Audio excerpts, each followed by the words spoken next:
Maya grew up in a small yellow house on Maple Street, the kind of house neighbors looked at and said, "What a perfect family."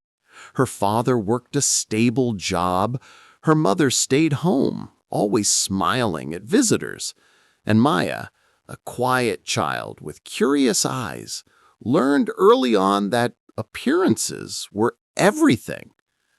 Every morning, her mother would open the curtains wide, letting sunlight pour into the living room. But despite the brightness outside, the air inside the house felt heavy, like something was always waiting to break. Her father was a man of rules, rules about how to speak, rules about how to behave, rules about what emotions were acceptable and which ones were not. Laughter was too loud. Crying was too dramatic. Talking back was disrespectful. Having opinions was unnecessary. Having dreams was unrealistic. But Maya didn't understand yet. She thought every father slammed doors when angry. She thought every mother stayed quiet when hurt. She thought every child walked on eggshells, afraid of triggering an argument. Because when you grow up in chaos, chaos becomes normal. One evening, when Maya was 7, she broke a glass while helping her mother in the kitchen. A simple accident, but the silence that followed pulled the air out of the room. Her father walked in, saw the pieces, and his voice rose like thunder. "What is wrong with you? Can't you do anything right?" Maya froze. Her hand shook as she picked up the shards. A tiny cut on her finger dripped red onto the white tiles. Her mother didn't defend her. She just whispered, "You should have been more careful." That night, Maya didn't cry because she was already used to holding tears inside. The world saw a perfect family. Maya lived in a prison built from expectations. As Maya grew older, she discovered that the rules in her home were unspoken but unbreakable. Rule number 1, don't embarrass the family. Rule number 2, don't ask for help. Rule number 3, don't talk about what happens inside the house. Rule number 4, be grateful, even when you're hurting. Rule number 5, parents are always right. Whenever Maya tried to express her feelings, her mother would say, "Why are you so sensitive? Other kids have it much worse." Whenever she questioned her father, he'd snap, "You think you're smarter than me? Do you know how much I've done for you?" And whenever she tried to set boundaries, both parents would join forces. "We raised you. You owe us respect." But respect in Maya's home meant obedience. It meant silence. It meant giving up her identity to keep the peace. She watched her mother shrink herself every day, apologizing for things she didn't do, tiptoeing around her husband's moods like he was a ticking bomb. Maya learned to shrink too. She became quiet in school, afraid to stand out, afraid to take up space, afraid that if people really got to know her, they would see the broken pieces she carried. Her teachers called her shy. Her classmates called her weird. But Maya wasn't shy or weird. She was surviving. One day, when she was 11, she overheard her parents arguing, her father shouting, her mother crying. And then she heard her mother whisper something that would shape the rest of Maya's life. "I'm staying for the children. They need a father." But Maya didn't need a father who scared her. She needed one who loved her. That night, she realized something heartbreaking. Sometimes parents don't stay together for the children. Sometimes they stay together and the children suffer because of it. By the time Maya reached her teenage years, she was an expert at hiding her emotions. She smiled when she was sad, apologized when she wasn't wrong, stayed quiet when she wanted to scream. Her father ruled the home like a commander. Her mother avoided conflict like it was a war she couldn't win. And Maya? She became the peacekeeper, the child who made herself small to keep everyone else calm. If her father had a bad day, she stayed in her room. If her mother cried, she comforted her. If relatives visited, she pretended everything was perfect. She learned that the price of peace was her own happiness. But every human has a breaking point. Maya's came on her 15th birthday. Friends had planned a small surprise. She was excited. For once, she felt seen. But when she came home, her father scolded her for wasting time, for being unproductive, for acting like a child. He took her phone away, told her she didn't deserve distractions. Her friends waited outside for hours, unaware of the storm happening inside. Maya sat on her bed and finally snapped. Not out loud, but inside, something cracked. A part of her whispered, "I don't matter here." She wasn't angry anymore. She was exhausted. Exhausted from pretending. Exhausted from trying. Exhausted from hoping her father would soften, her mother would stand up, her home would feel safe. Days turned into months. Months turned into years. Maya became a ghost in her own house, present, but invisible. Her parents told everyone she was a good child, quiet, obedient, well-mannered. But none of them knew that silence was not goodness. It was survival. And one day, Maya realized something that terrified her. She no longer knew who she was, only who she had to be. Toxic families don't always show their toxicity through violence. Sometimes it's emotional manipulation, guilt, blame, control disguised as love. When Maya turned 18, she received her first college acceptance letter. It was her dream, a chance to escape, a chance to breathe. But when her parents saw the letter, their faces hardened. Her mother cried first. "How can you leave me? I sacrificed everything for you." Then her father added, "We didn't raise you run away. Your place is here." Every sentence was a chain around her ankle.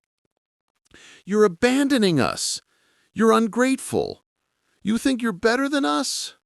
We did everything for you, and this is how you repay us?" Maya wasn't trying to abandon anyone. She just wanted a life that didn't hurt. But toxic families don't care about your dreams. They care about losing control. For weeks, Maya lived in confusion. Her heart said go. Her guilt said stay. Her parents said obey. She cried every night, unsure whether chasing freedom made her selfish. But one evening, her younger cousin visited and said something simple, something that changed everything. "Why do you look so sad every time you're home?" That question hit Maya like lightning. She realized that home was not her comfort place. It was her pain source. And then came the moment that broke the last thread of guilt. She overheard her father saying, "She won't leave. She doesn't have the courage." That was the day Maya decided she would choose herself, even if no one else would. Maya packed her bags quietly. Only a few clothes, some books, her acceptance letter. It felt unreal, leaving the house she'd lived in her whole life, leaving the memories, leaving the pain. When her mother saw the suitcase, her face drained of color. "You're really doing this? After everything?" Her voice shook, but not with sadness, with guilt. "Maya, who will I talk to when your father shouts? Who will help me? Who will listen to me?" And Maya realized something devastating. Her mother didn't want her to stay because she loved her. She wanted her to stay because she needed someone to absorb the pain she couldn't handle. Her father entered soon after. He didn't shout this time. He didn't slam doors. He just looked at her with disbelief. "You think the world will treat you better?" he asked. "You'll fail. You'll regret this. Mark my words, you'll come running back." But the fear that once controlled her didn't control her anymore. She zipped her suitcase, took a deep breath, and said, for the first time in her life, "I'm leaving, not because I don't love you, but because I finally love myself." Her father scoffed. Her mother cried, but Maya walked out anyway. Her hands trembled. Her heart raced, but her steps were steady. Sometimes strength is quiet, like a girl walking away from the only home she's ever known, because she knows staying will destroy her. Moving out didn't magically fix everything. Healing wasn't immediate. Freedom didn't erase the scars. For months, Maya struggled. She jumped at loud sounds. She apologized too often. She felt guilty for resting. She felt guilty for being happy. She felt guilty for not feeling guilty. Trauma is a strange thing. It follows you even when you escape the place it grew. But slowly, softly, life began healing her. For the first time, she made friends who respected her boundaries. She made choices for herself. She started understanding that her emotions were valid. She learned that love is not supposed to hurt. Respect is not supposed to be demanded. Home is not supposed to feel dangerous. Family is not supposed to break you. She started therapy. It was painful at first, talking about wounds she had buried for years. But every session was a step toward freedom. Little by little, she rebuilt herself. She cried for the child she used to be. She grieved the love she never received. She forgave herself for surviving the only way she knew how, with silence. And over time, she understood the most important lesson. It wasn't her fault. It was never her fault. 3 years passed before Maya visited home again. She wasn't going to stay, just check on her mother, who had been calling her more often lately, sounding tired, defeated. When Maya walked into the living room, nothing had changed. Same curtains, same furniture, same heaviness. Everything looked smaller, not because the house had shrunk, but because Maya had grown. Her father looked at her, surprised. "You came back," he muttered. But the old power he had over her was gone. She wasn't afraid anymore. Her mother hugged her tightly, tears in her eyes. "I'm sorry," she whispered. "I didn't protect you. I didn't know how." For the first time, Maya saw her mother not as the woman who failed her, but as a woman who was also trapped. Generational trauma had shaped them both. Her mother had been raised in fear. Her mother had been controlled too. Her mother had never learned how to break the cycle. But Maya had. She stayed for a few hours, listening, offering comfort, but she didn't sink back into the old role of caretaker. When she left, her father said, "You really changed." And she replied, "No, I became who I was meant to be." She didn't stay for dinner. She didn't stay overnight. Leaving no longer felt like running. It felt like choosing herself again. Maya built a life filled with peace, a life she once thought was impossible. She traveled, she studied, she met people who treated her with kindness. She stopped explaining herself, stopped apologizing needlessly, stopped carrying guilt that wasn't hers. And for the first time, she asked herself, what does family really mean? And she learned. Family is not who breaks you. Family is who accepts you. Family is who listens to you. Family is who protects your peace. Family is who makes you feel safe to be yourself. She created her own family through friendships, mentors, people who encouraged her growth. And every year on her birthday, she made a promise to the little girl she once was. I will protect you now. I will love you the way no one else did. I will never abandon you again. This story isn't just Maya's story. It's the story of anyone who grew up in a home that didn't feel like home. Maybe you were the quiet child, the peacekeeper, the scapegoat, the invisible one, the strong one, the one everyone depended on but no one protected. Maybe you've spent your whole life feeling guilty for wanting distance, for wanting peace, for wanting freedom. But here is the truth. You are not wrong for wanting peace. You are not selfish for wanting happiness. You are not ungrateful for setting boundaries. You are not weak for walking away.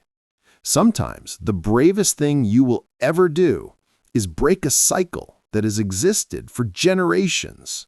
Sometimes the strongest kind of love is the love you learn to give yourself when no one else ever did. This story is a reminder.